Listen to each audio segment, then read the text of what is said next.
오늘 말씀은요, 사도행전 강의 53탄, 제목은 할례 언약입니다. 사도행전 15장 1절에서 11절까지 보도록 하겠습니다. 사도행전 15장 1절에서 11절까지 우리 한 목소리로 읽도록 하겠습니다. 시작. 어떤 사람들이 유대로부터 내려와서 형제들을 가르치되 너희가 모세의 법대로 할례를 받지 아니하면 능히 구원을 받지 못하리라 하니 바울 및 바나바와 그들 사이에 적지 아니한 다툼과 변론이 일어난지라. 형제들이 이 문제에 대하여 바울과 바나바와 및 그 중에 몇 사람을 예루살렘에 있는 사도와 장로들에게 보내기로 작정하니라.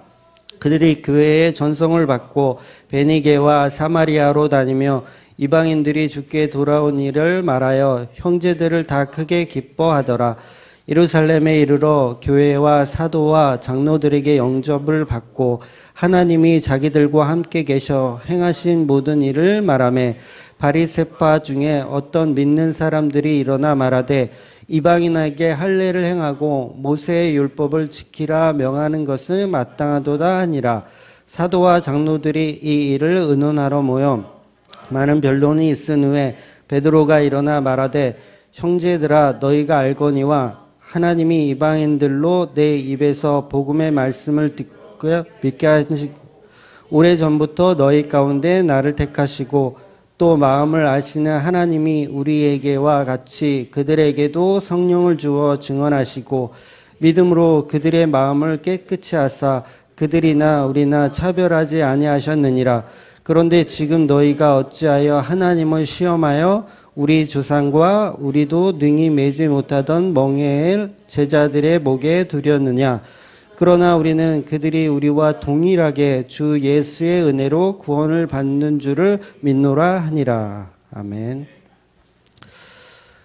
지난주 말씀이 이제 바울이 자기에게 돌을 던지는 사람들에게 이방인들이죠. 이방인도 유대인들이죠. 그 당시 유대인은 최고의 이단이라고 말씀드렸어요. 당시 최고의 이단입니다. 유대인들은.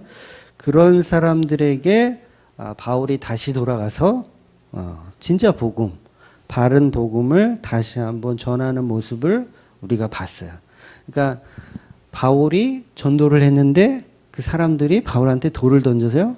맞아 죽었어요. 맞아 죽었는데 다시 일어나서 도망가는 게 아니라 그 이단들한테 다시 가는 거예요. 다시 가서 복음을 전하는 겁니다.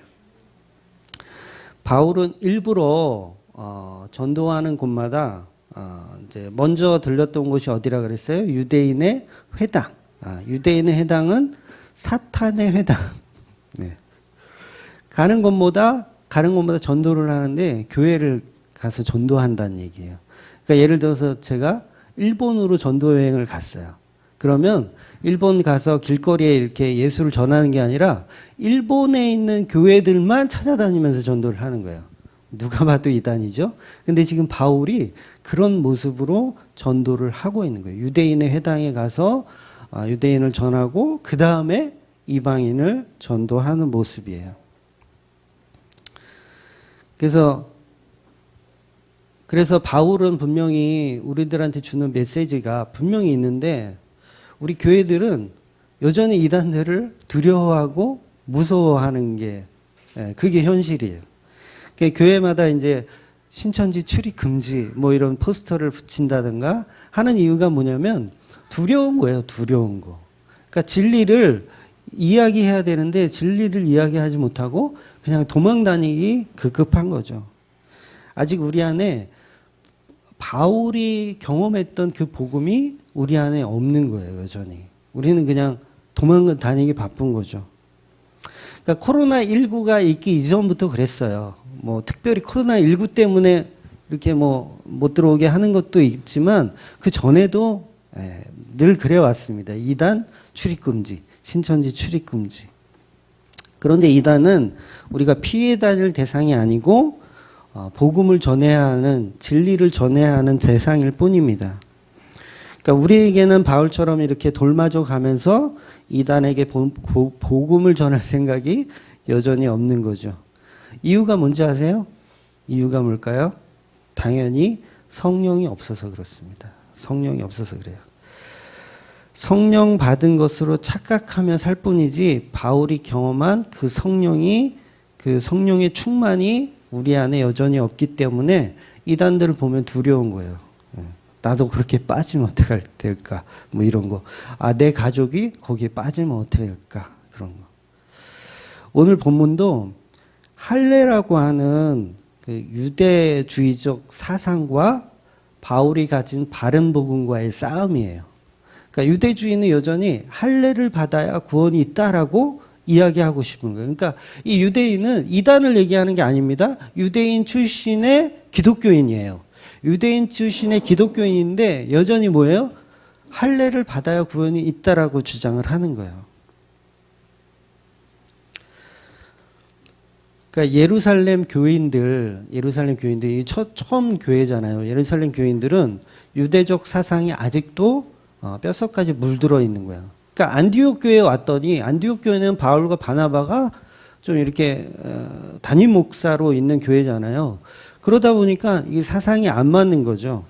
그러니까 이방인 출신들도 너희들도 할례를 받아야 돼라고 얘기하는 거예요. 그 예루살렘에서 온 사람들이. 그러니까 바울이 들어보니까 어이가 없는 거예요. 도대체 무슨 소리를 하는 거냐. 갑자기 할례를 받아야 구원이 있다니 이건 무슨 누가 그따위를 가르치든 얘기하는 거예요. 바울이. 도대체 예루살렘 교회에서 누가 그딴 식으로 가르치냐. 베드로가 그렇게 가르치냐 아니면 야고보가 그렇게 가르치냐 하면서 바울 형이 화가 많이 났어요. 지금 오늘 이 안디옥 교회에 있는 바울 형이 화가 많이 났어요. 이 할례의 문제를 가지고 오늘 본문이 심하게 다퉈요. 심하게 다툽니다. 여러분 바울은 갈라디아서에 보면 베드로도 막 혼내는 거 아세요? 사도 바울은 베드로 수제자잖아요. 베드로도 막 혼내요. 갈라디아서 2장 11절에 보면 베드로가 이방인 출신 안디옥 사람들하고 이렇게 밥을 먹다가 예루살렘에서 이제 야고보가 보낸 사람들이 이렇게 왔어요. 안디옥에. 근데 베드로가 그 자리에 있었던 것 같아요. 그러니까 베드로가 살짝 자리를 피하는 거예요. 이유는 뭐냐면 할례 받지 않은 사람들과 같이 식사를 하는 것이 예루살렘 교인들이 보면 자기 욕할까 봐. 너 왜 이방인들하고 할례도 안 받은 사람하고 밥 먹어? 라고 그거 욕먹기 싫어가지고 슬쩍 자리를 피해요. 베드로가. 그래서 바울이 베드로에게 막 욕을 하는 거예요. 야, 똥인지 된장인지 아직도 구분을 못하니?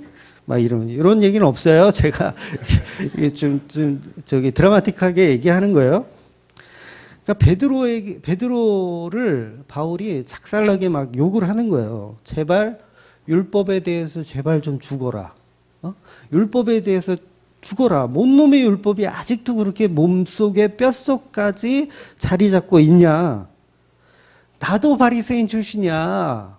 누구보다 율법하면 내가 잘 알거든. 나도 바리새인 출신인데 아니 형님은 너무 지나칩니다. 이게 뭐 하는 짓입니까? 하면서 그 율법 버리라고 제발 좀 버리라고 얘기해요. 당신의 그 행동은 쓸데없는 율법주의의 행동이라고 그런 모습을 아직도 가지고 있으면 어떡하냐고 막 혼을 내요. 아직도 십자가로 안 죽었다고. 베드로 형님은 아직도 십자가로 안 죽었다고. 그러면서 유명한 말 하잖아요. 내가 사는 것은 오직 내가 사는 것은 나는 오직 죽고 십자가로 사는 거다라는 얘기를 하는 거예요. 그러니까 베드로가 바울한테 깨져요. 막 혼나요. 이렇게 바울은 복음에 관해서는 선후배도 없어요. 베드로가 바울보다 복음도 먼저 들었고요. 예수님의 직접 제자예요. 수제자. 나이도 베드로가 바울보다는 한 서너 살 정도 많을 거예요. 물론 추측이긴 하지만 서너 살 정도 많을 겁니다. 근데 바울은 십자가 복음에 관해서는 선후배도 없어요. 사도고 수제자고 나발이고 없어. 그냥 복음에 맞지 않으면 그냥 반 죽이는 거예요. 그냥 반 죽이는 거예요. 오죽하면 바울이 가는 곳마다 돌에 맞습니까? 이 성격이 보통이 아니라는 얘기예요. 바울은. 그러니까 베드로도 왜 전에 예수님 팔려갈 때 칼을 빼들어 가지고 말고의 귀를 자르는 아주 다혈질의 사람이거든요. 베드로도. 근데 베드로가 이 사도 바울한테는 꼼짝을 못 해요. 왜 그런 줄 아세요? 바른 말만 골라서 하거든요. 자기가 어떻게 당해낼 수가 없는 거야.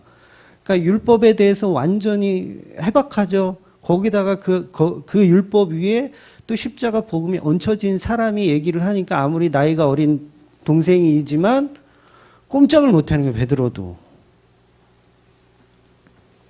아무튼 그런 바울에게 예루살렘에서 온 사람들이 할례를 받아야 구원을 받는다고 헛소리를 하니까 바울이 이제 화가 나서 싸움이 커진 거예요. 결국 의견이 팽팽하여져서 대립되어지니까 결국은 예루살렘 교회에 그럼 같이 올라가서 거기서 논의하자 이렇게 된 거예요. 그러니까 바울과 바나바는 그래서 예루살렘 교회에 가서 선교 보고를 하게 되는 겁니다. 그러니까 사실은 말이 선교 보고지 재판 받으러 가는 거예요. 그러니까 할례를 받아야 구원을 받는 게 예루살렘의 지금 교리인데 너희들은 그거 안 지켰다는 거죠. 그래서 너희들 재판 받아야 된다는 거예요. 그래서 바울과 바나바가 예루살렘 교회로 가게 되는 겁니다. 그래서 예루살렘 교회에서 재판받는 내용이 오늘 본문이에요. 그리고 거기서 이제 베드로가 등장해서 베드로가 이제 편을 들어주죠. 바울의 편을 들어주는 거예요. 그러니까 인간은 다 율법 안에 사로잡혀 있기를 좋아합니다. 예. 여러분 율법 그러면 막 이상한 것 같고 우린 복음 좀 들었으니까 좀 율법 그러면 왠지 좀 이렇게 좀 우리하고는 좀 안 친한 것 같잖아요. 근데 인간은요 율법 안에 있을 때 가장 편해요. 예. 율법 안에서 편합니다. 왜냐하면 율법은 명확하게 가시화된 어떤 걸로 구원을 확인해 줄 수 있거든요. 할례 받으면 구원 받는데요. 그럼 얼마나 쉬워요. 할례 받으면 되잖아요. 그까짓 거 뭐 받지요 뭐. 예? 그러니까 율법은 사실은 명확해요. 뭐 안식일 지켜라? 그러면 안식일 지키면 되지 뭐. 얼마나 명확해요.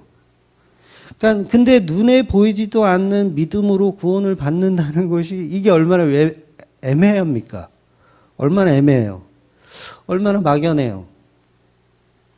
저도 사실 우리 중에 누가 지옥 갈지 모르거든요. 막연하기 때문에 차라리 주일 성수를 어기면 지옥이다 라고 딱 이게 복음이 그렇게 돼 있으면 얼마나 편해요. 몇 명 오늘 지옥 갔구나 이렇게 편하게 세면 되는데 이건 그것도 아닌 거야. 애매해. 그러니까 사람은 누구나 기준을 정해주는 걸 좋아해요. 그러니까 율법 안에 있는 걸 사실은 우리는 뼛속 깊이 좋아한다고요. 코로나19가 이제 전 세계를 흔들고 있죠. 대한민국 특히 강타하고 있어요. 일반인들이 우리 지금 뭐 몇 명 안 되지만 이렇게 모여서 예배하는 거, 막 쌍욕을 할 거예요. 야, 지금 이 시국에 이 미친 것들이 모여가지고 뭘 하냐 그러면서 그것도 하나의 율법이거든요. 율법 안에 딱 정해준 게 편한 거야. 근데 그 기준이 애매하다는 거죠. 그래서 코로나19인데 목사님이 좀 이렇게 좀 정해줬으면 좋겠어. 교회를 가야 되나 말아야 되나 막 속으로. 지금 한국 교인들 다 그럴 거예요.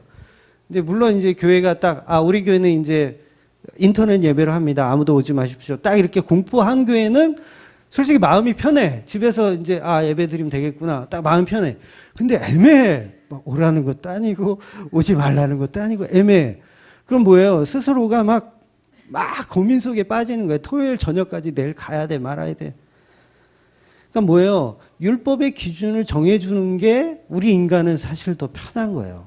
그러니까 애매하죠. 여러분 오시면서 애매했죠. 이거 가야 되나 말아야 되나. 그러니까 예를 들어서 이제 주일 성수나 11조 같은 것이 구원의 기준이 된다면 누가 천국에 가는지 알아보기 너무 편합니다. 그런데 구원은 철저하게 나 자신과는 어떤 상의도 도움도 필요 없이 하나님의 절대 주권으로 그냥 진행되는 것이 구원이에요. 그러니까 애매할 수밖에 없는 거예요. 나하고 상의 안 하니까. 너 내가 천국에 보내줄까 말까? 이렇게 상의하는 개념이 아니니까 애매한 거예요. 그래서 우리는 하나님의 구원의 계시를 전혀 알지를 못합니다. 그러므로 어떤 율법을 만들어서 그 율법을 지킴 삼든지, 그를 지킴 삼든지, 무엇을 열심히 해서 율법을 다 해내든지 사실 복음 앞에서는 다 무용지물인 거예요. 뭘 하더라도.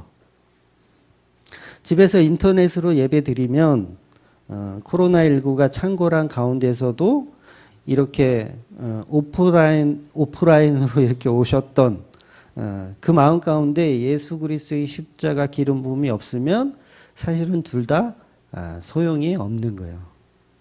그러니까 와도 죄인, 안 와도 죄인. 그런데 사람들은 무언가 자기가 주장하는 교리적 근거를 세워서 그것을 목표하여 구원을 받았다고 말하고 싶어 합니다. 어떤 신학교 교수님이요, 이제 인터넷에 지금 막 돌아다니던데, 코로나19로 집에서 예배하는 것은 신학적으로 아무 문제가 없다. 이런 의견을 썼더라고요. 네이버에서 제가 본 것 같은데, 그래서 올라온 거 뭐 블로그들도 많이 있고 그래서 읽어봤어요. 근데 내용이 전부 문자적인 해석이더라고요. 너무 부실했어요. 대학교 교수인데 대학교 교수님 수준이 아니더라고요. 대충 내용은 이래요.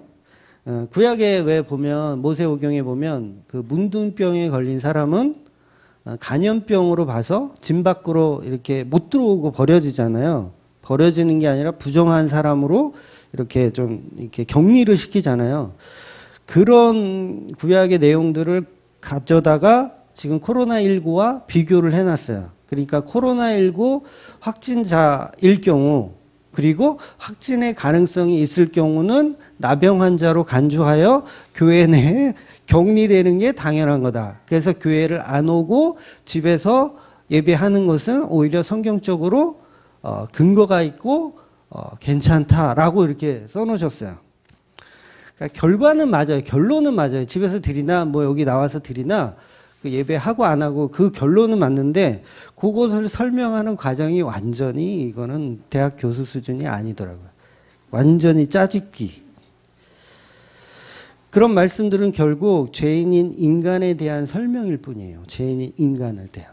그러니까 성경이 우리한테 말하고 싶은 뭉둥병의 개념은 전염병이 오면 집에 있으라는 개념 아니에요. 그런 거를 얘기하는 게 아니에요. 제가 지금 예배 안 나오신 분들을 제가 욕하려고 하는 게 아닙니다. 본질이 무엇인지를 제가 설명드리는 거예요. 오히려 역대하 20장 9절에 이런 말씀이 있어요. 한번 보세요. 똑같이 문자로 접근하면 정반대의 이야기를 하거든요. 아까 그 교수님이 했던 거하고 정반대의 이야기를 해요. 한번 읽어볼게요. 시작. 만일 재앙이나 난리나 견책이나 전염병이나 기근이 우리에게 임하면 주의 이름이 이 성전에 있으니 우리가 이 성전 앞과 주 앞에 서서 이 환난 가운데서 주께 부르짖은즉 들으시고 구원하시리라 하였나이다. 자, 여기서는 분명히 전염병이 창궐하면 우리가 뭐예요? 우리는 개인이 아닌 거예요? 우리가 성전 앞에 뭐 어떻게 하라고요? 모여서 부르짖어 기도하래요. 그러면 이게 문자끼리 한번 대결해 보면 누가 이길 것 같아요? 문자끼리 대결해 보면 코로나가 창궐해도 교회 와서 예배하고 기도해야 되는 게 맞는 거예요.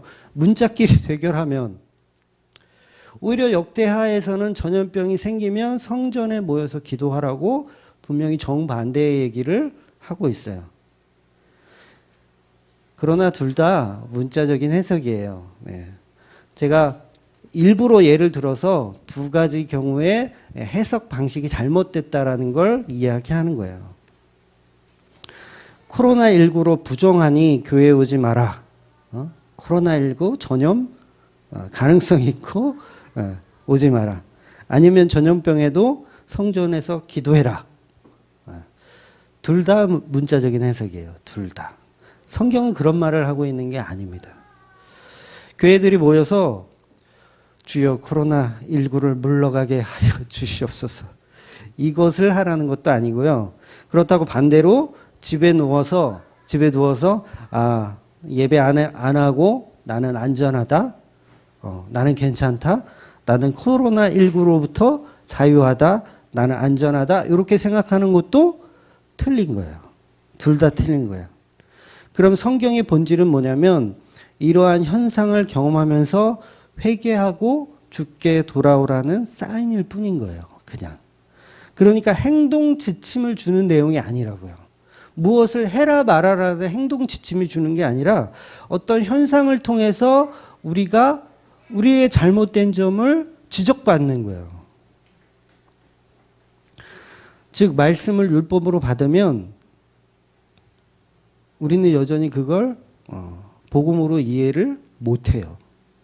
그러니까 성경의 결론은 은혜를 말하는 것이지 복음만을 말하는 것이지 율법으로 결론 내리지 않아요. 그러니까 구약의 어떤 성경을 가져다가 코로나19가 있으니까 집에서 예배드려도 괜찮다라는 어떤 율법을 끄집어내면 이건 해석 자체가 잘못된 거예요. 성경 자체는 율법을 끄집어내지 않는다고요. 역대하 우리가 본 이 말씀처럼 전염병이 창궐해도 교회에 와서 무조건 예배해야 된다. 이것도 뭐예요? 율법으로 풀어낸 거예요. 근데 성경은 율법적인 얘기를 단 한 구절도 하지 않는다고요. 모든 것을 다 하나님의 은혜로 결론내고 모든 것을 복음으로 결론낸다는 거죠. 그래서 주맘교회는 오라는 말도 없고 오지 말라는 말도 없어요. 행동 지침 안 줍니다. 그거는 영원해요. 행동 지침 저는 줄 생각이 없고 전쟁이 나더라도 행동 지침 줄 생각이 없어요. 혹시 제가 이렇게 코로나가 걸리더라도 저는 제가 코로나 걸렸으니까 여러분 이제 오지 마십시오. 이런 얘기 안 해요, 저는. 와서 알아서 기도하고 싶은 사람 기도하고 성경 보다가 가당 보고 가면 되는 거예요. 그렇잖아요. 제 입에서 그 행동 지침을 주는 순간 그건 율법이 돼버리는 거예요. 하나님은 예수 그리스도는 우리에게 율법을 주시는 분이 아니라 은혜를 설명하시는 분이라고요. 그러니까 한국 교회가 지금 다 무너졌잖아요. 왜? 이게 율법으로 다 무너진 거예요, 지금. 율법으로 무너진 거예요. 교회에서 교인들이 다 교회의 문이잖아요. 가야 돼요? 말아야 돼요. 진짜 큰 교회 목사님들 진짜 흰머리 많이 났을 거야. 요번에. 본인들도 이거를 해야 되나 말아야 되나 본인들도 결정 못하고. 그냥 우리는 예배자에 불과합니다. 제가 주인이 아니기 때문에 그래요. 제가 주인이면 그렇게 하죠. 제가 사장님이면 직원들 다 오지 마.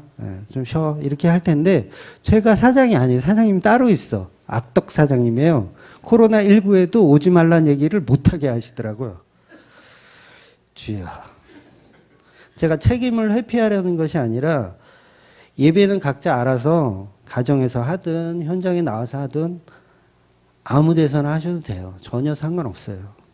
장소는 중요하지 않습니다. 꼭 주맘교회 와야 되는 것도 아니에요.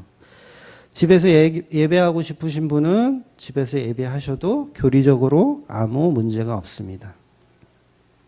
그래서 코로나19는 하나님이 인간에게 주는 특별한 저주가 아니에요. 특별한 저주 아닙니다. 저주는 이 세상 자체가 그냥 저주예요. 저주는 저주인데 코로나19가 저주는 저주인데 특별한 저주가 아니라고요. 그냥 평범한 저주예요. 우리는 이 현상을 통해서 회개할 것을 발견하면 성공한 겁니다. 인간의 무능함을 발견하고 하나님을 더 의지하는 성도가 되면 그만인 거예요. 메르스나 코로나19나 전부 인간의 죄로 인해서 발생한 현상일 뿐이에요. 특별한 저주가 아니고 원래 그런 바이러스들은 이 세상에 많이 이렇게 있어요. 출몰을 하고 있어요.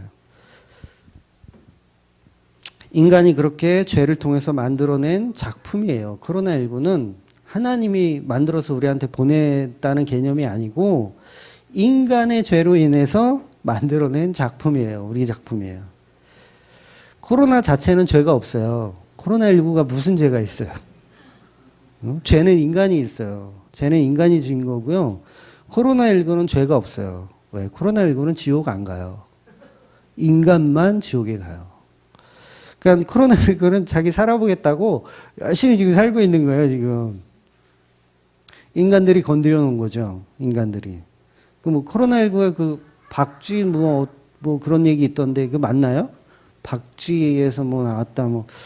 하여튼 코로나19는 잘 있었는데 혼자 잘 있었는데 인간이 건드려 놓은 거예요. 코로나19는 선악 자체도 없어요. 자기 그냥 본능적으로 그냥 살고 있는 거예요. 그러니까 나쁜 것은 코로나19가 아니라 인간이 나쁜 거예요. 그러니까 인간들만 자기 살겠다고 열심히 살아갈 뿐입니다. 진짜 저주는 코로나19가 아니고 십자가 복음을 1도 모르고 성경을 전부 문자로 해석해서 그 율법 안에 갇혀서 우상을 만들어내고 있는 내 자아가 더 사실은 저주인 거예요. 코로나19는요, 누구나 걸릴 수 있습니다. 저도 걸릴 수 있고요, 여러분도 걸릴 수 있어요. 근데 그게 저주가 아니에요. 그게 무슨 저주예요? 진짜 저주는 복음을 모르고 죽는 거예요. 복음 알면 사실 저주가 될 만한 게 없어요. 근데 우리는 육신이 연약하기 때문에 막 살아보겠다고 막 발버둥을 치잖아요. 저도 항공사에서 쓰는 최고급 그 소독제 항공사에서 쓰는 항공사 그 뉴스에서 제가 보고 뉴스에서 항공사 다 이렇게 비행기 안에 시트고 뭐고 이렇게 다 무균 처리를 하더라고요. 이번 코로나19 때문에. 그래서 딱 봤어. 어떤 제품을 쓰나. 그래서 그걸 똑같은 거를 사가지고 교회에서 제가 다 뿌렸어요, 지금. 여기가 지금 무균실입니다. 이게 뭐예요? 살아보겠다고 저도 발버둥 하는 거예요. 어떤 미친 목사들 그러잖아요. 예수님이 지켜주셔서 코로나19가 와도 성도는 안 걸린다고. 그건 그냥 무당이 하는 소리예요. 다 걸려요. 열심히 뿌려야 돼요.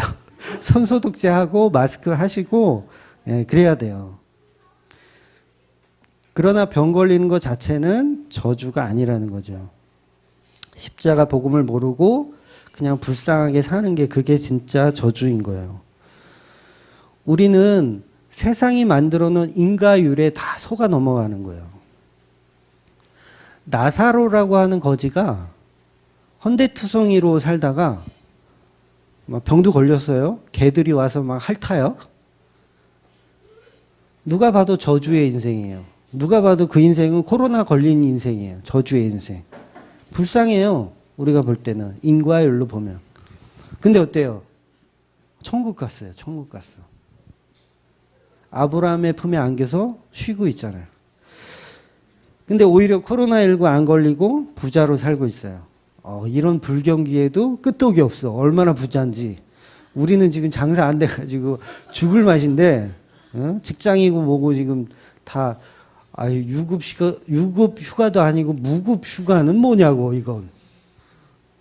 그렇다고 또 이거, 또 사장님을 배려해서 또 이거, 사장님은 또 무슨 죄가 있어.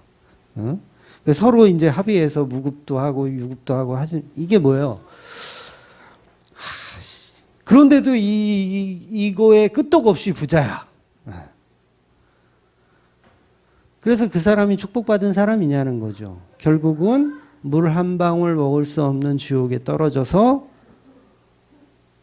있는 그 자체가 저주라는 거죠. 진짜 저주와 복이 뭔지 우리는 분명히 알 필요가 있어요. 그러니까 우리는 여전히 하나님의 계시를 못 봅니다. 하나님 우리에게 다양한 계시를 주신 적이 없어요. 다양한 계시를 주신 적이 없어요. 구약의 수많은 선지자가 딱 한 가지 계시만을 듣고 말하고 전하고 있어요.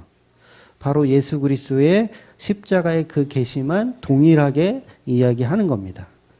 그래서 그 선지자의 글들에 적혀 있는 모든 내용, 성경만이 하나님이 우리에게 계시로 주셨고 그 성경이 증언하는 오직 예수 그리스도 그분만이 계시의 유일한 한 분이에요.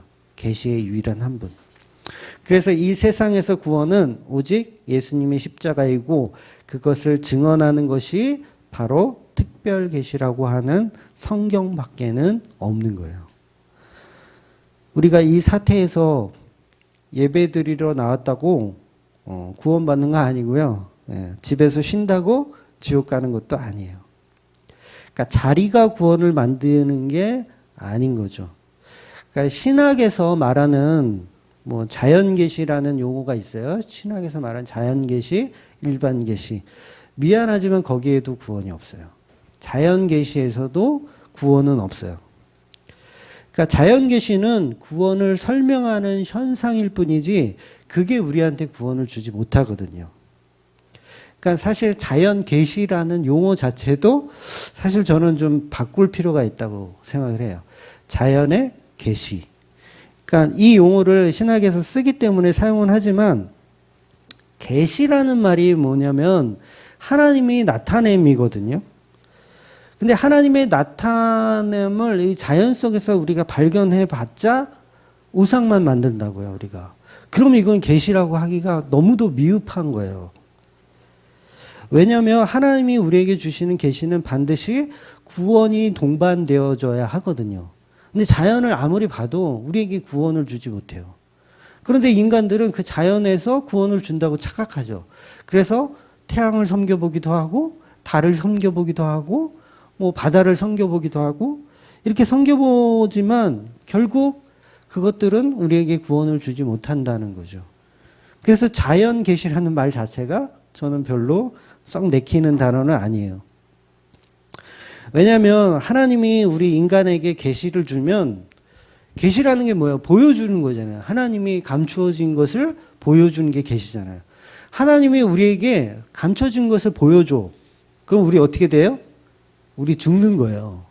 감추어진 것을 보여주면 출애굽기 33장 20절 볼게요. 모세에게 했던 말씀 시작. 또 이르시되 내가 내 얼굴을 보지 못하리니 나를 보고 살 자가 없음이니라. 그러니까 하나님이 얼굴을 보여주시면 이게 계시잖아요. 하나님이 계시하시면 인간은 살아남을 자가 아무도 없어요. 그러니까 하나님의 계시, 하나님이 딱 보여주면 반드시 우리는 다 죽기 때문에 뭐가 수반돼야 되냐면 구원이 수반돼야 돼요. 계시를 딱 보여주면 구원이 수반돼야 그게 진짜 계시인 거예요. 그러니까 하나님이 자신을 계시하셨는데 구원이 동반되지 않으면 어떻게 되냐면 우리는 다 죽는 거예요. 계시했더니 인간이 다 죽더라. 하나님이 띠로리 하시겠죠. 보여줬더니 다 죽어. 이거 뭐냐? 우리가 하나님을 보면 다 죽으니까 하나님을 본다는 것은 계시를 받다는 건데 그런 그 계시 속에 반드시 죽지 않는 어떤 안전장치가 필요한 거예요. 그게 뭐냐면 그게 바로 예수 그리스도예요. 그러니까 하나님의 계시는 니꼬로 예수 그리스도다. 이렇게 정리를 하셔야 돼요. 그러니까 계시 그랬는데 뭐 태양, 계시 그랬는데 달, 계시 그랬는데 뭐 자연, 그러면 이게 말이 안 되는 거예요, 사실. 그래서 이 신학적 용어를 정리할 필요가 있어요.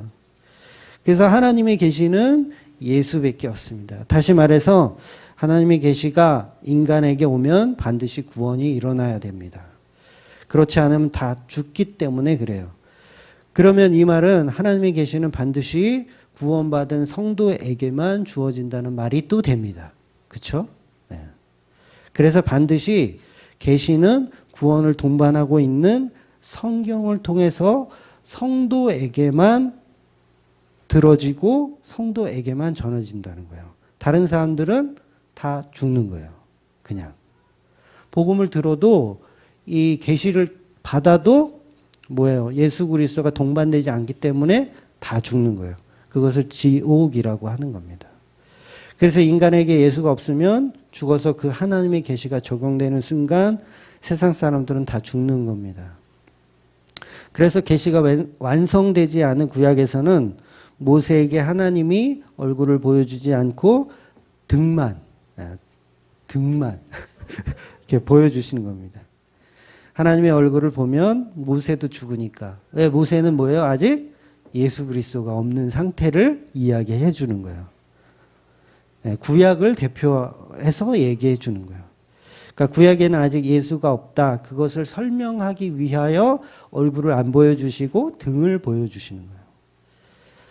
그럼 하나님의 진짜 얼굴, 그 구원이 동반되어 있는 하나님의 얼굴, 계시의 본질은 바로 예수 그리스도라는 거예요. 그러니까 결과적으로 진정한 계시는 예수 그리스도 한 분뿐이고 다른 계시는 처음부터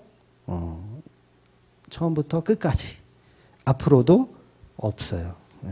그래서 그 예수 그리스도만 오로지 증거하는 66권의 성경만이 진정한 하나님의 계시인 거예요.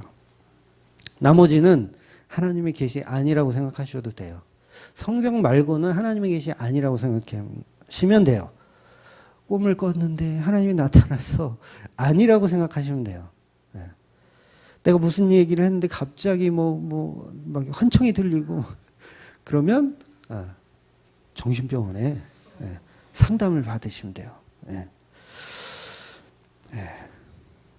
그러니까 오직 66권만이 하나님의 계시이고 그것만이 우리에게 구원을 동반한다는 거예요.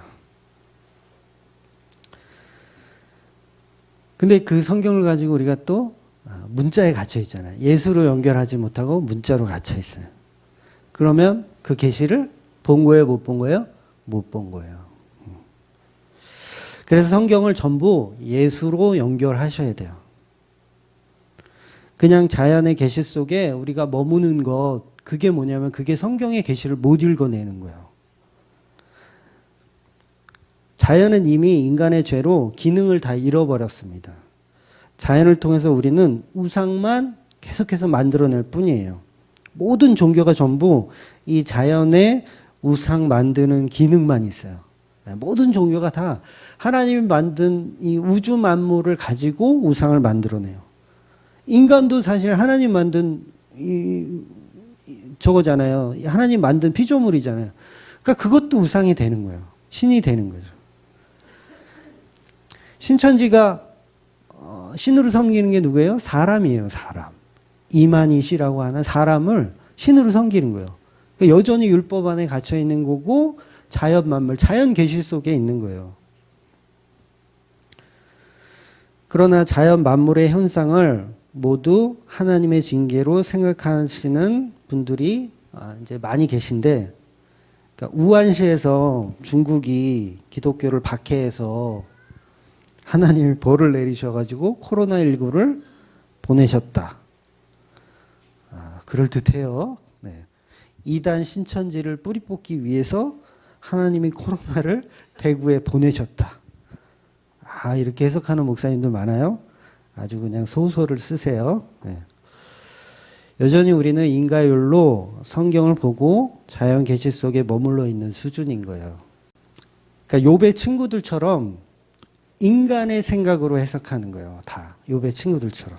욥의 친구들이 뭐라 그랬어요? 너네들이 욥이 너가 뭔가 잘못한 게 있으니까 하나님이 벌 내리시는 거야. 다 이렇게 해석하는 거예요. 그 목사님들이 우한시의 기독교를 박해해서 이게 뭐예요? 얼마나 해석하기 편해요. 근데 다 문자적인 해석인 거예요. 그런 것들은. 하나님을 이해하는 수준이 고작 그런 거예요. 고작 그런 거. 그러니까 맨날 내 시작은 미약하으나 내 나중은 심히 창대하리라. 이런 가짜 메시지, 욥의 친구가 했었던 가짜 메시지를 가지고 여전히 그 종교 안에서 헤어나오지 못하는 거예요. 그게 진리인 줄 알고 헤어나오지 못하는 거예요. 세상 사람들이 언제 기독교를 박해했습니까? 네. 언제 했어요? 아니 진짜 이 세상에 진짜 기독교가 있기는 합니까? 좀 있어야 좀 어디 박해를 하지. 그렇잖아요. 진짜 기독교는 중국뿐만 아니고 전 세계가 박해를 해도 신경도 안 써요. 바울 보세요. 신경이나 씁니까? 아무리 이단들이 박해하고 세상 사람들이 돌 던져도 신경도 안 써요. 그냥 죽었다가 살아나서 터벅터벅 걸어가서 또 전도해. 신경도 안 써요.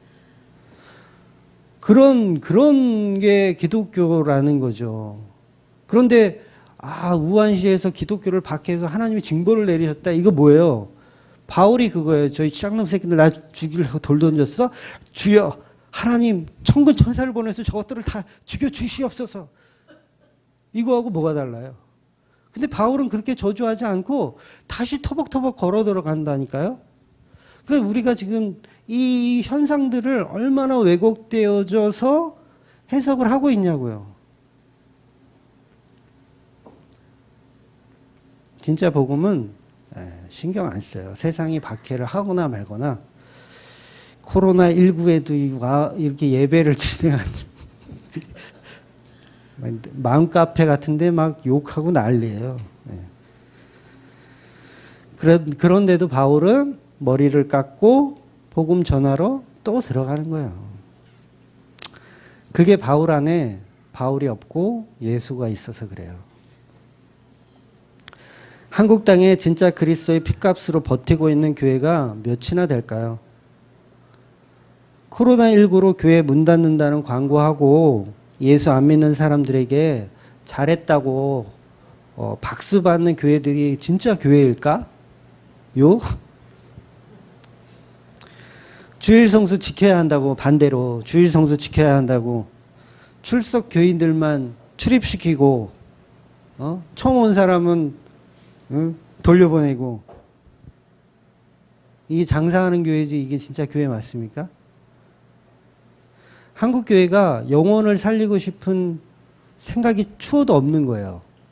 차라리 출석 교인들은 오지 말라고 하고 새로운 사람들, 처음 온 사람들만 받아서 설교를 해야 돼요. 원래는. 그게 영혼 구원할 마음이 있는 거지. 신분증 검사를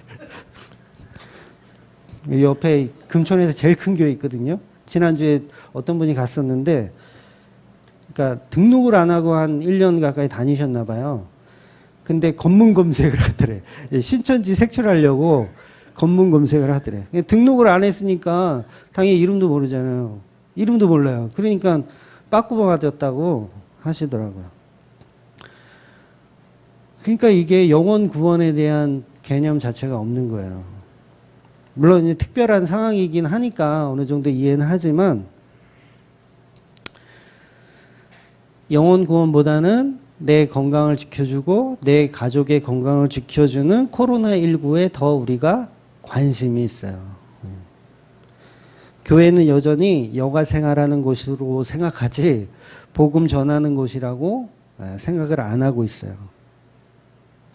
근데 막말로 코로나19에서 안전하게 사는 게 중요합니까? 복음 듣고 천국 가는 게 중요합니까? 무엇이 지금 중요한지 지금 몰라요. 지금 이 현상이, 저는 한국 교회가 이렇게 무너지는 건 저는 처음 봤어요. 아무리 그래도 이 정도는 아닐 줄 알았는데 다 무너지더라고요. 차라리 인터넷 예배로 돌리는 게 저는 교회들이 오히려 정직하다고 생각해요. 저는 그게 오히려 정직하다고 생각해요. 물론 우리 교회는 이제 몇 명 안 되니까, 모여봐야 몇 명 안 되니까 할 말이 있잖아요. 우리는 그래봐야 식구다. 10명밖에 안 된다. 모여봐야. 근데 지금 시즌4가 온 것 같아. 그래, 시즌4가 다시 왔구나. 그렇지 뭐. 제가 늘 시즌이 바뀔 때마다 하는 말이 있어요. 제 스스로. 야, 장기 둘 때 다 갔거든요. 차포 떼고 나는 차포 하나씩 없어도 돼. 이런 교만한 생각을 제가 시즌이 끝날 때마다 하는데, 근데 저도 몇백 명 모이는 교회였으면 저도 고민했을 거예요, 분명히. 몇 명 안 되니까 그냥 마음대로 하자고 하는 건데 고민했을 것 같아요. 근데 그런 고민들은요, 한 개도 중요하지 않습니다. 저는요, 왜 예배를 멈추지 않느냐면, 코로나 걸려서 죽는 육체보다 혹시라도 한 명이 복음을 받아들이고 살아나는 일이 혹시 있지는 않을까. 혹시 지나가는 노숙자가 늘 큰 교회에 가서 빵을 얻어먹었는데 이제는 출입을 금지를 시켰어.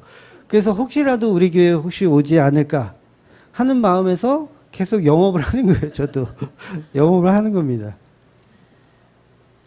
집에서 하면 아무도 안 들어오잖아요. 집에서 하면 아무도 안, 노숙자라도 들어올 텐데 여기서 하면 아무도 안 들어오잖아요. 사람들은 이제 이 와중에 영업을 하면 헌금 때문에 한다고 막 욕을 하겠지만, 그러려나 말거나 뭐 끌속 교인만 받을 거면 뭐하러 교회를 열어요. 그냥 인터넷 예배로 드리지. 예, 저도 마찬가지예요. 출석 교인들만 할 거면 인터넷 예배로 드리지. 근데 혹시라도 한 사람 보내주실까? 예, 혹시라도 그 마음으로 그냥 영업을 하는 거예요. 또 오해달라 이거.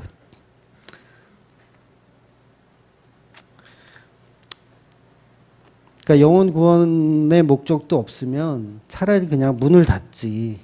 뭐 주일 성수 지킨다고 대도 않는 율법을 발동시켜서 신분증 검사해서 예배에 참여하게 하는 거.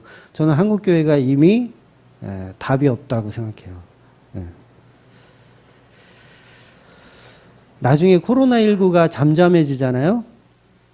그럼 지금 이제 주일 성수 했다고 지금 이 와중에도 강행구 하는 교회가 몇 군데 있잖아요. 그럼 코로나19 잠잠해지면 고인간들 분명히 그 얘기 할 거예요. 우리는 코로나19에서도 주일 성수를 지켜냈다. 막 이러면서 개수작을 떨 거예요. 그러니까 여전히 우리 안에 복음을 우리가 편한 방식으로 세팅해서 해석하는 게 우리 인간들의 속성이에요. 그걸 성경이 우상숭배라고 하는 거예요. 말씀을 우리가 편한 대로 우리가 요구하는 대로 만들어서 재창조를 해내면 그걸 우상숭배라고 하는 겁니다. 그러니까 짜집기 해가지고 코로나19에 집에서 예배 드리는 것은 교리적으로 문제가 없다. 이것도 우상숭배고요. 이 와중에서 코로나19를 뚫고 예배 가운데 와서 기도를 해야지라고 얘기하는 것도 이것도 우상숭배인 거예요. 우리는 둘 다 뭘 해도 거기서 자유할 수가 없는 거예요. 성경이 제시하는 예수가 아니라 내가 만든 신으로 예수를 만들어서 그것을 섬기면서 그것을 예수라고 우기는 겁니다. 그게 황금송아지고 결국 나를 숭배하고 있는 거예요. 예수를 숭배하는 게 아니라 나를 숭배하는 거예요. 가치 있는 나, 주일 성수를 이 죽음을 부르고 지켜내는 가치 있는 나. 이웃을 위해, 이웃을 내 몸과 같이 사랑하기 위해 나는 싸돌아다니지 않고 집에서 있다. 네, 다 똑같아요. 네. 그래서 예수 그리스도의 십자가만 진정한 하나님의 얼굴이고 그 얼굴에서만 반드시 구원이 일어나는 겁니다. 그것을 계시라고 합니다. 그러니까 계시가 떨어지면 성도가 아닌 자는 다 죽는 겁니다. 그 얼굴이 바로 예수 그리스도의 십자가입니다. 그래서 하나님의 계시는 오직 예수 그리스도의 한 분이기 때문에 모든 성경이 오직 예수 그리스도의 십자가만 증언하는 겁니다. 자연은 그것을 증언해 주지 못해요. 그래서 자연 계시란 말이 부족하다고 말씀드린 거예요. 우리는 해와 달과 별을 보면서 예수를 찾지 못합니다. 그냥 우상만 만듭니다. 그래서 하나님의 계시는 오직 예수라는 것을 반복적으로 우리가 들어야 돼요. 계시는 자연이나 인간의 말도 아니에요. 자연이나 인간의 말도 아니에요. 목사들 설교 더더욱 계시 아닙니다. 저를 포함해서 목사들의 설교에 절대 속아서는 안 돼요. 지금 목사님들의 설교가 아주 심각합니다. 계시는 목사의 설교가 아니라 성경이 증언하는 예수예요. 그런데 우리는 여전히 복음이 아닌 율법 안에 갇혀서 말로는 아니라고 하지만 순간순간 기어 나오는 것이 율법주의예요. 그래서 목사가 아무리 설교를 잘하고 아무리 설교를 복음적으로 하더라도 반드시 성경과 비교하여 제대로 된 이야기를 했는지 각자가 확인해 보셔야 되는 겁니다. 우리는 성경을 법으로만 봅니다. 법. 너무 좋아해요. 그래서 인간이 갖고 있는 어떤 인과응보 같은 인가율로 풀어내는 거죠. 성경을 다. 그러니까 이만희 같은 이단은 코로나19로 저주를 받아 죽고 착한 바울은 복을 받는다. 이런 거. 이게 다 인가율이에요. 성경은 인간들의 인가율로 이야기하지 않아요. 물론 그런 거를 비유해서 설명하는 부분이 종종 나오지만 그건 그저 비유일 뿐이고 십자가 이후의 성도의 삶은 전혀 다른 방향성입니다. 코로나19는 누구나 걸려요. 저와 여러분도 걸릴 수 있습니다. 그러면 우리도 이만인가요? 우리가 걸리면? 하나님이 만드신 이 천지는 하나님이 만드시고 하나님이 보시기에 좋았더라 하셨어요. 그럼에도 불구하고 천지가 다 없어진대요. 이거 어떻게 해석하실 거예요? 하나님이 천지를 만들었어. 하나님 보시기에 토부예요. 너무 아름다워, 좋아. 그런데 성경에 보면 이 천지는 다 쓸데없다고 나오잖아요. 도대체 이게 말이야 막걸리야, 이게 도대체 뭔 말이야 이게. 이사야서 40장 8절 볼게요. 시작. 풀은 마르고 꽃은 시드나 우리 하나님의 말씀은 영원히 서리라 하나. 그러니까 천지가 다 없어지는 거예요. 꽃이 아무리 아름다워도 시간이 지나면 다 썩어 없어지잖아요. 그러니까 하나님이 보시기에 좋았더라 했는데 그 좋았더라는 게 결국은 이 천지가 다 없어진대요. 이 말이 무슨 말이냐면 천지 창조 자체나 인간들이나 자연 만물에 하나님은 관심이 없어요. 관심 없어요. 막말로 얘기해서 하나님이 언제든지 만들 수 있는 게 천지 창조예요. 그렇잖아요.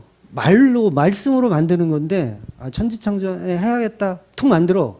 근데 그게 무슨 가치가 있냐고. 하나님 만드신 그거에. 마음만 먹으면, 마음도 안 먹어도 그냥 만들 수 있는 게 이 천지인데, 하나님이 천지에 대해 그렇게 관심 없다니까요. 우리 인간들이나 거기에 막 관심 있고 하나님 보시기에 좋았더라 막 이러지, 하나님한테는 아무것도 아닌 거예요. 아무것도 아닌 거예요. 진짜. 그러니까 천지가 없어진다는 얘기를 말씀으로 하시는 거예요.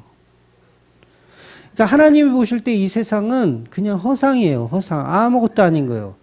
언제든지 말씀으로 만들 수 있는 거. 근데 우리에게는 이게 전부죠. 최고의 가치를 갖고 있어요. 하나님이 훅 불면 없어지는 게 이 세상인데, 우리는 여전히 우리가 갖고 있는 기준, 우리가 갖고 있는 인과율로 이 세상을 해석해내려고 하는 거죠. 하나님은요, 이 코로나19에 누가 걸리든 하나님 관심 없어요. 노아의 홍수 때 사람들이 죽어가잖아요. 한 사람 한 사람에게 하나님 관심 있었을까요? 하나님 관심 없으세요. 잘 들으셔야 돼요. 굉장히 조금 수위가 높은 설교인데 잘 들으셔야 돼요. 그러니까 하나님은 우리와 비슷한 수준으로 해석해내려고 하니까 그런 해석이 있는 거예요. 근데 하나님은 이 세상 쓸어버리는 건요, 아무것도 아닌 거예요. 창조하는 것도 아무것도 아닌 것처럼 이 세상을 쓸어버리는 건 아무것도 아닌 거예요. 처음부터 창조의 기준은 하나님이 이 세상 천지 만물, 이 꽃 아름다움, 태양의 아름다움, 이런 거 아름다움에 관심이 없으세요. 뭐에 관심이 있냐면 천지를 창조했던 목적이었던 그게 뭐예요? 그게 예수 그리스도예요.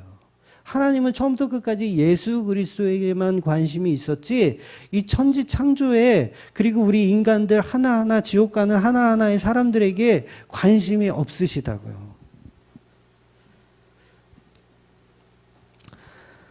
천지 창조는 처음부터 끝까지 오직 예수님 때문에 시작한 거고, 예수님 때문에 영광이 되는 거예요.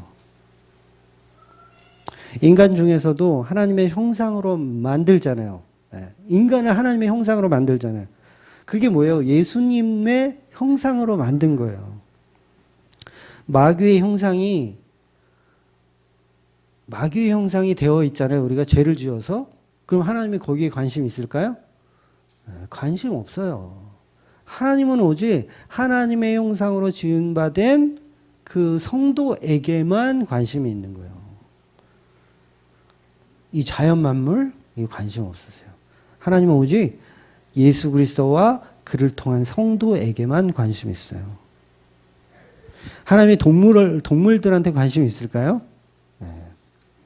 관심 없으세요. 말만 하면 만드는 건데 그게 무슨 관심이 있어요. 전부 예수 그리스도를 전하는 도구일 뿐이에요.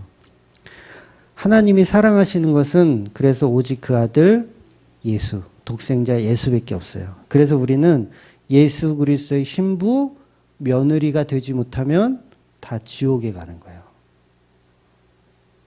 오늘 설교 좀 센 듯한데 이 정도는 받아들일 수 되실 줄로 믿습니다. 근데 이게 팩트라는 거예요. 근데 우리는 그렇게 보기 싫잖아요. 하나님이 온 세상을 창조하시고 막 이 아름다움을 너무 기뻐하시고 막 이런 거.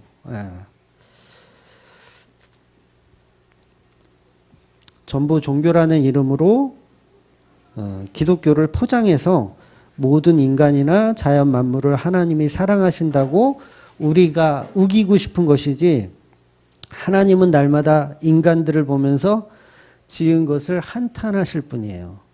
그게 팩트입니다. 하나님은 오늘도 인간 지은 것을 한탄하고 계세요. 창세기 6장 5절에서 7절까지 볼게요. 노아의 시대 때 하나님이 하신 말씀이에요. 시작. 여호와께서 사람의 죄악이 세상에 가득함과 그의 마음으로 생각하는 모든 계획이 항상 악함 뿐임을 보시고 땅 위에 사람 지으셨음을 한탄하사 마음에 근심하시고 이르시되 내가 창조한 사람을 내가 지면에서 쓸어버리되 사람으로부터 가축과 기는 것과 공중의 새까지 그러하리니 이는 내가 그것을 지었음을 한탄함이니라 하시니라. 이게 노아의 때만 그럴까요? 네. 교회 다니는 저와 여러분이 착각하면 안 됩니다. 우리는 구원받을 자격 있다? 우리는 피조물이니까 하나님 앞에 사랑받을 자격 있다? 아니요. 우리는 그런 자격 없는 존재였어요. 처음부터.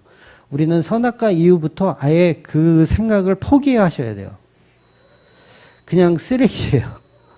가치가 없어요. 티끌이고 먼지일 뿐이에요. 어쩌면 코로나19보다 더 가치가 없어요. 아까도 말씀드렸지만 코로나19는 최소한 지옥은 안 가요.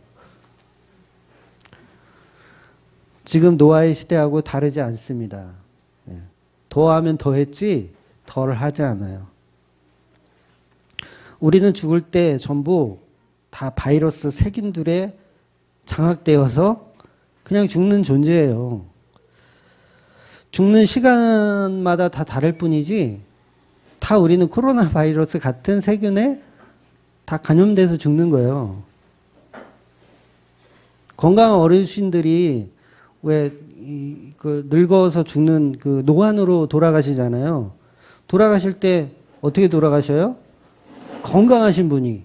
보통 이제 감기나 독감 같은 거 걸리셔서 폐렴으로 돼가지고 돌아가시는 거예요.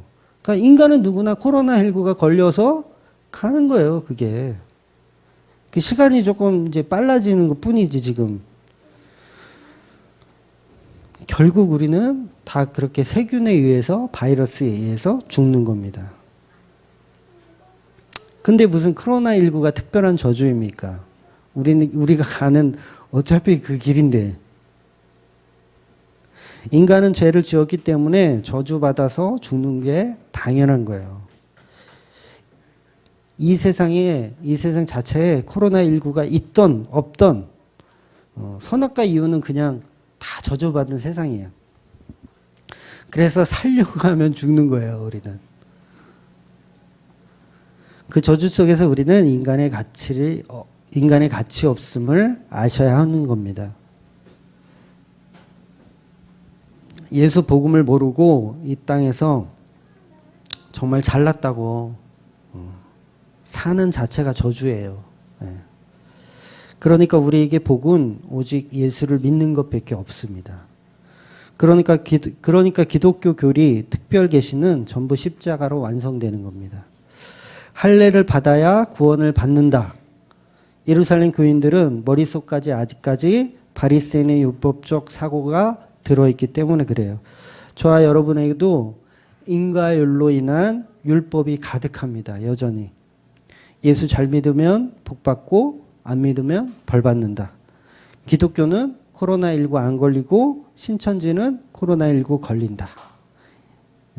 이만희는 곧 죽을 거다. 네, 제가 봐도 그럴 것 같아요. 스트레스 너무 많이 받아서 이제 1년 안에 곧 가실 것 같아요. 또 신천지 애들이 보면 또 이게 또 공격하겠네. 그러니까 계시를 예수 그리스도의 십자가만으로 보는 것이 아니고 여전히 율법 안에 있는 것들로 계시의 길을 열어놓고 보는 겁니다. 한국교회가 주일성수 11조라는 말을 만들고 끌어다가 마치 구약의 안식일과 제사를 거룩하게 지키는 것처럼 포장해 놓았지만 그 또한 오늘 본문에서 예루살렘 교인들이 주장하는 구원과 무관한 할례와 같은 겁니다. 한국교회가 그렇게 주장하던 공예배, 주일성수, 코로나19로 다 무너졌어요. 스스로 가짜라는 것을 증명한 거에 불과합니다. 성도는 안식일이나 주일성수, 할례나 세례 같은 것으로 구원받는 것이 아니고 모든 것은 그냥 십자가를 가리키는 도구들일 뿐인 거예요. 그러니까 그 율법은 하나도 중요한 게 아닙니다. 주일성수 안 하셔도 돼요. 네. 11조 안 하셔도 돼요. 성경에 그런 얘기 없어요. 네. 코로나19인데 집에서 예배 드려도 아무 문제 없어요. 네. 저는 개인적인 견해이긴 하지만 코로나19보다 앞으로 닥칠 한국 경제가 사실 더 무서워요. 네. 이대로 몇 달만 이렇게 지속되잖아요. 그럼 우리나라는 이렇게 뭐 냄비 근성이 있어가지고 분명히 그럴 거예요. 물론 그런 현상까지 안 가고 빨리 종식되길 바라지만 한 몇 달만 이렇게 계속 가면 코로나19가 계속 진행이 되고 확진자가 늘어나고 하면 코스피, 코스닥 다 마비되고 수입, 수출 다 막혀요. 다른 나라 입국 금지될 거고요. 지금도 많이 금지되어 있죠. 무역 마비되죠. 은행권 줄도산, 학원, 뭐 학교, 소상공인 벌써부터 장사 안 돼요. 매출이 거의 막 한 30%? 평소보다 30%밖에 안 되는 현상. 식당들이 지금도 텅텅 비어 있어요.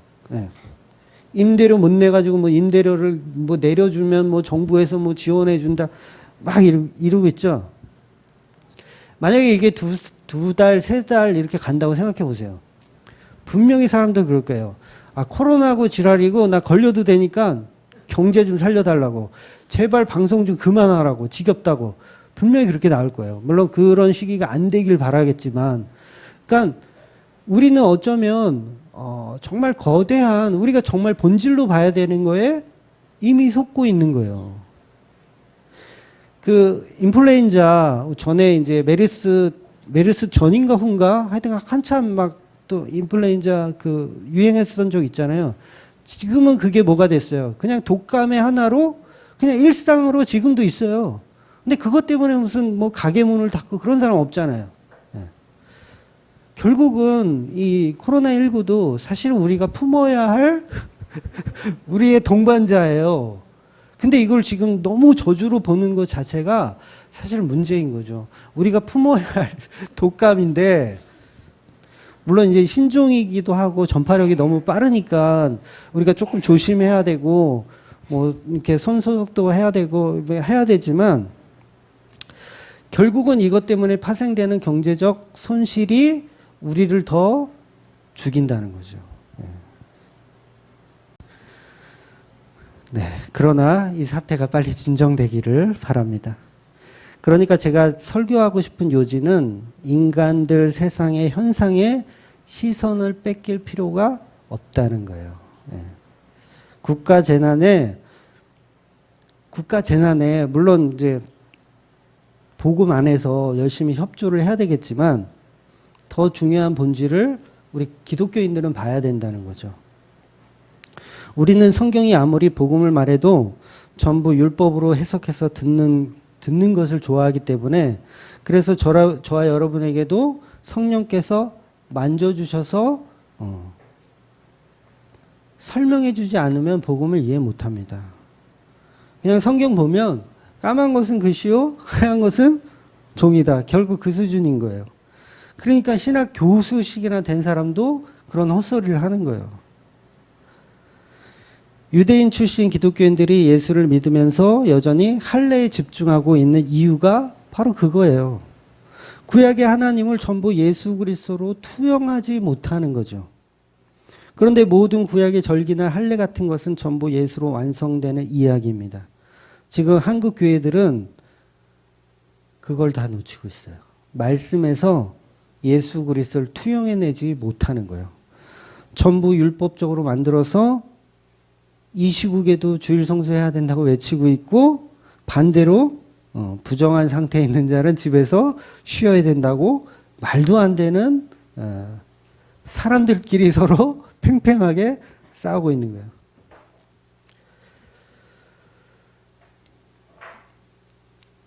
진짜 설명해 드리고 싶은 게 사실 너무 많아요. 너무 많은데 설교에 한계가 있으니까 오늘 본문이 할례를 언급하잖아요. 그래서 오후에 제가 11조와 장자에 대해서 설명을 드릴 거고, 지금 할례에 대해서만 조금만 더 설명을 드릴게요.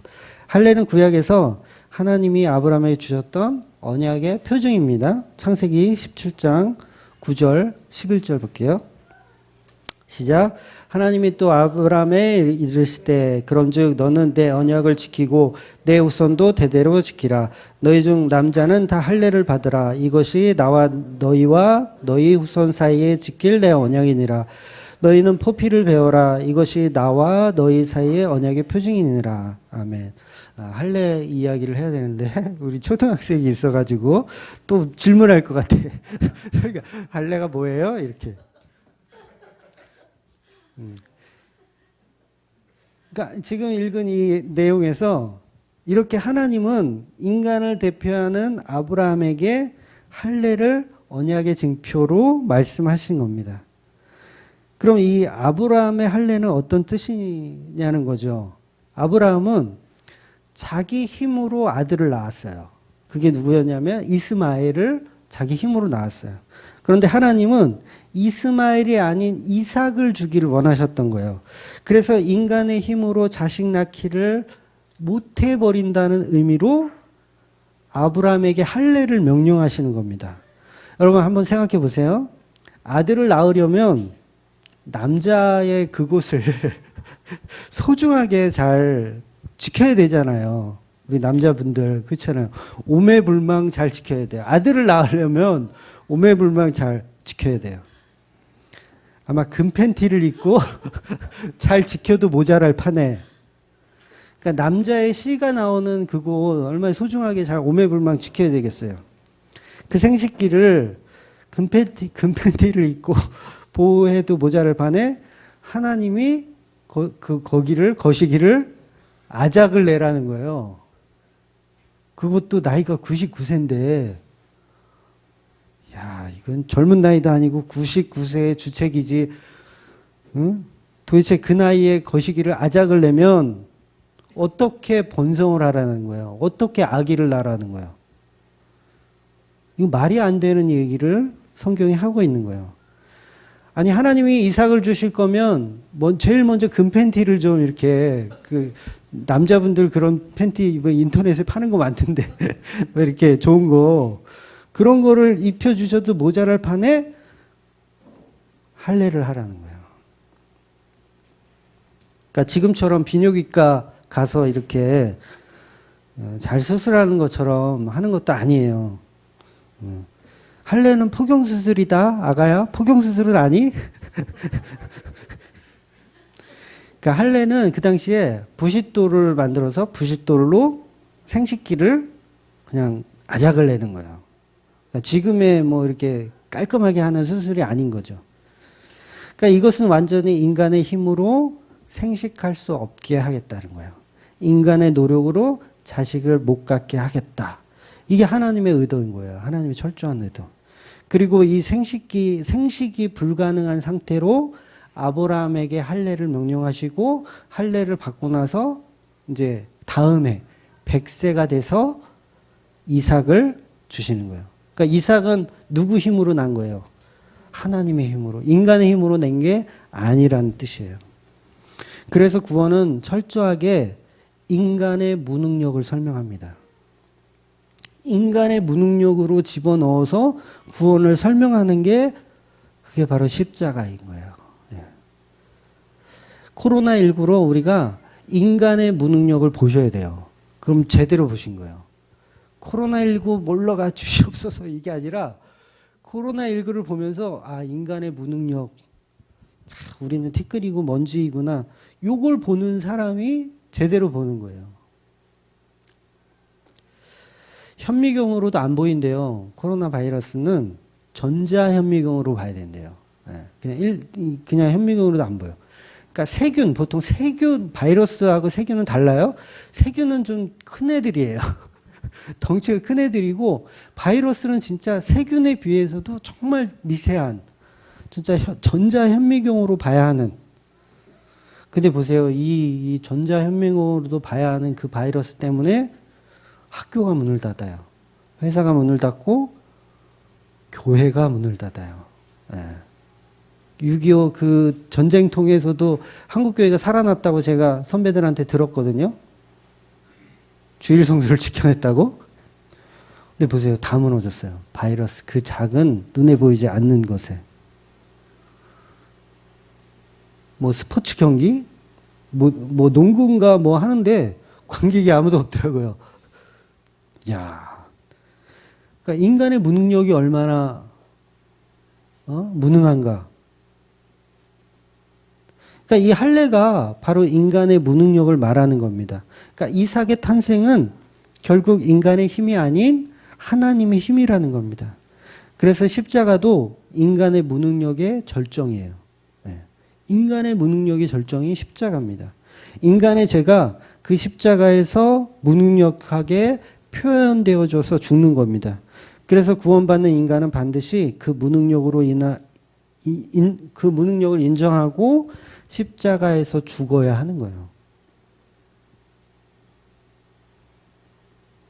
우리는 그 작은 바이러스에도 다 무너지는 바이러스보다 더 가치가 없는 존재임을 깨달으셔야 돼요.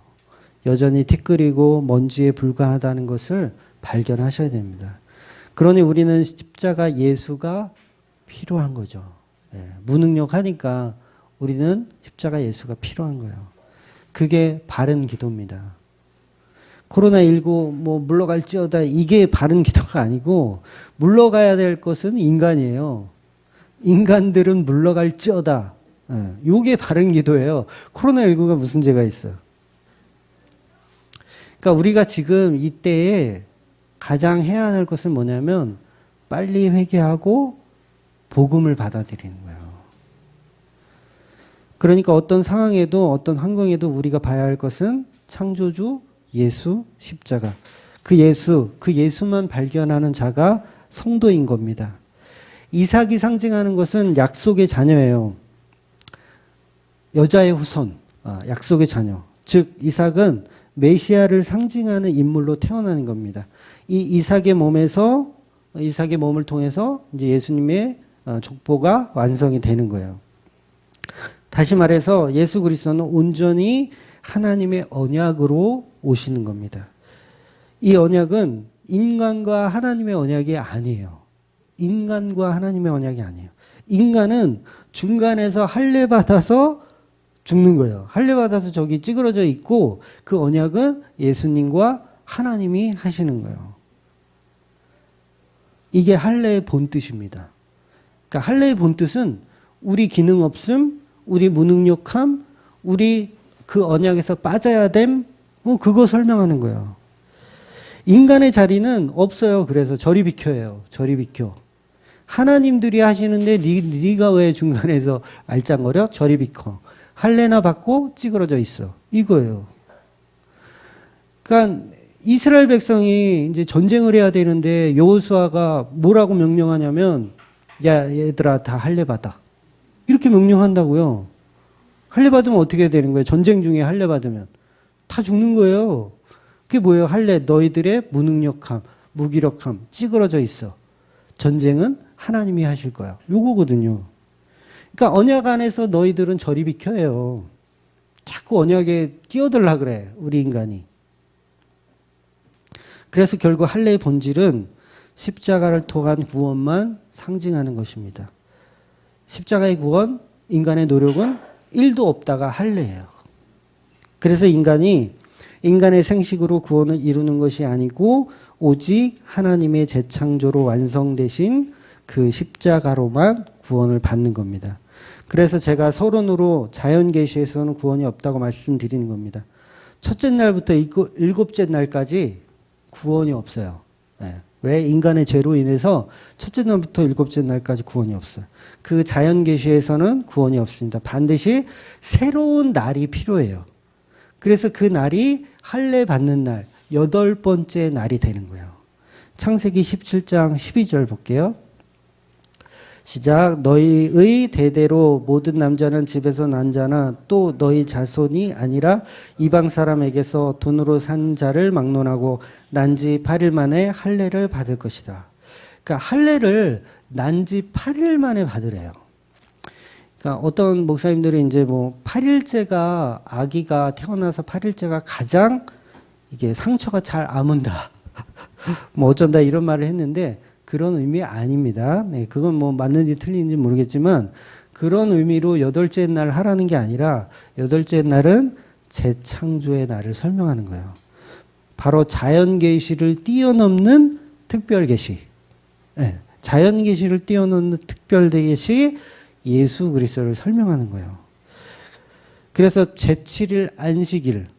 안식일은 제7일이잖아요. 제7일 안식일을 뛰어넘는 8번째 날 할례를 받는 거예요. 그 8번째 날이 뭐예요? 예수님께서 부활하신 초실절. 그래서 지금 주일이라고 하잖아요.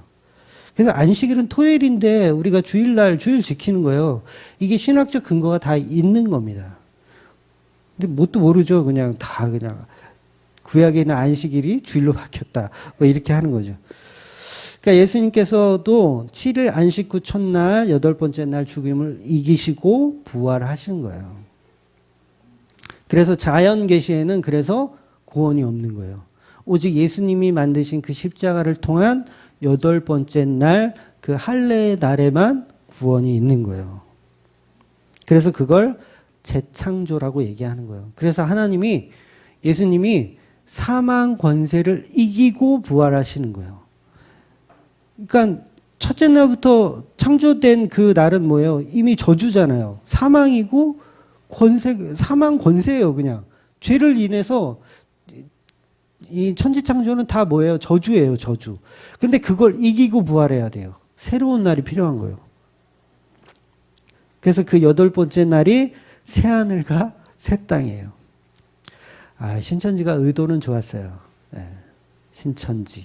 의도는 좋았어요. 그러니까 다 넘어가는 거예요. 한국 기독교가 그 신천지 교리가 앞에는 좀 그럴듯한 게 있어요. 그러니까 다 넘어가는 거지. 넘어갈 수밖에 없지. 한국 기독교가 뭐예요? 이런 해석을 못 해내니까 성경은 분명히 얘기하고 있는데 못 해내니까 다 빠지는 거예요. 근데 결론을 예수로 내지 못하고 이만희씨로 내니까 이단이라고 하는 거예요. 근데 사실은 한국 기독교나 신천지나 그 밥의 그 나물이에요. 편집해야 돼, 이런 건. 나도 좀 버텨야지. 나도 좀 버텨야지. 이 세상은 언젠가 천지 다 없어집니다. 다 없어지잖아요. 과학자들도 다 없어진다고 하잖아요. 첫째 날부터 6째 날까지 만들어진 것은 다 사라져요. 해, 달, 별, 이 땅에 하나님이 만들어졌던 것들은 언젠가는 다 없어집니다. 그러나 8번째 날 새하늘과 새 땅은 재창조되는 거예요. 그게 어디냐면 그게 저기가 아니고 과천이 아니고 새하늘과 새 땅은 예수 그리스도예요. 예수 그리스도로 품어진 그런 공동체. 그러니까 그 공동체는 이 땅에서도 교회로 존재하고 하나님 나라에서도 교회로 존재하는 거예요. 그러니까 예수 안에 있는 게 새하늘과 새 땅을 사시는 거예요. 저 여러분이 예수 안에 있는 자체가. 그게 할례의 뜻이고 할례가 바로 십자가 부활을 설명하는 겁니다. 그러니까 할례가 담고 있는 본질은 새하늘과 새 땅, 바로 예수 그리스도의 십자가를 통한 재창조의 나라, 하나님의 나라를 말하는 겁니다. 바울이 이 복음의 내용을 잘 알고 있었어요. 제가 깨달은 게 아니고요.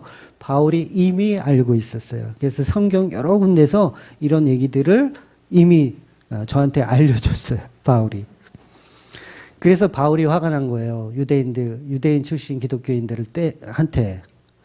문자에 집중하지 마라. 왜 할례를 받아야 구원을 받냐. 너희들은 아직도 복음에 대해서 1도 모른다. 라고 화를 낸 거예요. 그래서 바울도 바리새인 출신이지만 자기가 그랬거든요. 나도 난지 8일 만에 할례를 받았다. 이 얘기를 해요. 바리새인 출신이라 나도 난지 8일 만에 할례를 받았다. 그런데 그게 나한테 구원을 줬니? 구원을 줬어? 예수 믿는 사람들 쫓아다니면서 때려 죽이는 일이나 했지. 내가 죄인 중에 괴수만 됐지. 그 할례가 나한테 구원을 줬냐고. 그러니까 진짜 할례는 예수 그리스도의 십자가의 복음을 말하는 것이다라고 바울은 정확하게 알고 있었어요. 골로새서 2장 11절 시작. 또 그 안에서 너희가 손으로 하지 아니한 할례를 받았으니 곧 육의 몸을 벗은 것이라. 그리스도의 할례니라. 네, 바울이 다 알고 있었어요. 제가 설명했던 이 설교의 내용을 바울은 다 알고 있었어요. 진짜 할례는 예수 그리스도의 십자가라는 사실을 알고 있었어요. 그런데 우리는 여전히 이런 유대 전통, 유교 사상, 샤머니즘, 여전히 교회 안에 이것들을 가지고 들어와서 여전히 이것을 교회의 척도로 만들고 있어요. 그러니까 십자가 없는 행위는 다 껍데기입니다. 교회에서 어떤 종교 생활을 하더라도 어떤 뭘 하더라도 십자가 없으면 다 껍데기예요. 그거 종교일 뿐이에요. 기독교가 아닙니다. 지금 여전히 코로나19가 한국 교회의 민낯을 다 보여주고 있어요. 우리는 못 지켜요. 주일 성수, 할례, 11조 이거 못 지켜요. 그거 어떻게 지켜요? 그거? 우리는 지킬 능력이 없습니다. 우린 무기력합니다. 라는 걸 성경이 계속 우리한테 설명해 주는 거예요. 그러니까 안식일을 거룩히 지키는 것을 들어다가 너희들의 무능함을 지적한다고요. 할례를 들어다가 너희들의 무능함을 지적한다고요. 유월절을 들어다가 너희들의 무능함을 지적한다고요. 이게 복음이라는 거예요. 그러니까 십자가를 들어다가 너희들의 무능력을 지적하는 거예요. 오직 그 십자가로만 구원이 있다라는 걸 설명하는 거예요. 우리는 그래서 무능력을 인정하고 회개하고 돌아가야만 합니다. 코로나19로 이 정도인데 저는 세상 사람 말하는 게 아니에요. 기독교인들이라고 하는 그 사람들 말하는 거예요. 코로나19도 이 정도인데 아마 전쟁 나면 다 도망갈 거예요. 그나마 그 6.25 때는 그래도 복음이 바로 섰던 것 같아요. 제가 생각할 때도 오히려 70년대, 80년대 복음이 오히려 바로 섰어요. 지금 완전 개판이에요. 이건 기독교라고 할 수도 없어. 아예 기독을 빼야 돼. 그냥 비독교 유사 종교 이렇게 해가지고 전쟁 나면 다 도망갈 것 같아요. 아무도 안 남을 것 같아요. 예수 믿는 사람이 없는 거예요. 지금 한국 땅에. 역사적으로 그것을 계속해서 폭로하는 거예요. 우리에게. 그러니까 인간은 스스로 우리의 믿음 없음, 우리 예수 안 믿음 이거를 스스로 계속 증명해낼 뿐이에요. 여러분, 우리 인간의 힘으로 복음을 보려 하면 안 됩니다. 내가 주일 성수를 잘해서 복음을 잘 지켜내서 구원받는 개념이 아닌 거예요. 그것도 못해? 이게 사실 복음이에요. 그래, 안 되더라. 안 되더라. 그때 비로소 나의 무능력을 인정할 때 세상의 현상들은 나를 쓰러뜨리지 못하게 되는 거예요. 무능력을 인정하면 세상의 어떤 환란도 나를 쓰러뜨리지 못하게 되는 겁니다. 그러니까 바울이 딱 그 모습이에요. 세상의 환란이 바울을 쓰러뜨리지 못해요. 로마서 14장 8절 9절 시작. 우리가 살아도 주를 위하여 살고 죽어도 주를 위하여 죽나니 그러므로 사나 죽으나 우리가 주의 것이로다. 이를 위하여 그리스도께서 죽었다가 다시 살아나셨으니 곧 죽은 자와 산 자의 주가 되려 하심이니라. 죽은 자와 산 자 둘 다 예수 그리스도의 사람이에요. 죽은 자와 산 자. 코로나19로 집에서 예배 드려도 주의 사람이고요. 우리가 여기 와서 예배 드리노도 주의 사람이에요. 그것들은 중요한 게 아니라 내가 죽었느냐, 내가 무능력하느냐, 그것을 인정되어지는 인간이냐를 보신다는 거예요. 어떤 상황에도 어떤 환경에도 주의 것이라는 사실을 인정할 때 코로나19는 내게 두려움이 되지 못합니다. 우리는 모두 주의 자녀라는 걸 기억하셔야 돼요. 죽으면 어때요? 죽으면 어때요? 또 편집해야 돼, 이런 거. 죽으면 어때요? 솔직히. 죽으면 어때요? 질병 걸려서 죽는 것보다 복음 모르고 죽는 게 그게 저주예요, 그게. 이번 사태를 통해서 회개하고 예수 십자가로 돌아가는 저와 여러분이 되시기를 주의 이름으로 축원드립니다. 아멘. 기도하겠습니다.